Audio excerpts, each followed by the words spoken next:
In this Webflow tutorial, I'll teach you how to create a simple parallax image as the user scrolls down on the web page. So you can see in this example website, it's taken up 100% of the viewport height, and it just shows this really nice background image in a parallax effect. They actually use it throughout different sections of their specific page. So let's quickly jump into Webflow.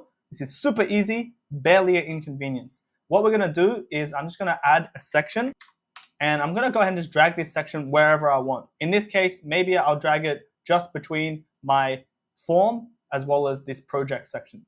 With the selection selected, let's go ahead and just give it a class of parallax image. And what we can do is set a minimum height. In my case, I want this to take up 100% of the height, so 100 VH. And so the next thing I want to do is just scroll down to images right here where it says background. We can go ahead and hit image and gradient, hit plus, and we can go ahead and choose an image.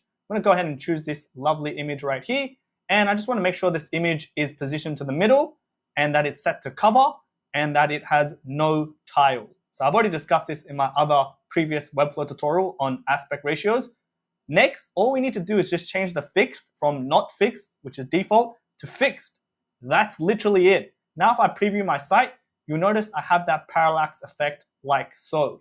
Obviously, we can adjust the positioning by heading over to that image and adjust the position by hitting these specific buttons if your image is tall enough in my case. We can also change the height. Let's just say we don't want 100 VH, we just want 50. Now if I just preview the site, it is all done. This is super easy, barely an inconvenience. My name is Derek Su. I'm a Sydney-based web designer and Webflow developer. I've released many free tutorials on my YouTube channel, so feel free to check them out here. Otherwise, I also have a Webflow course which you can also check out in the links. See you guys in the next one.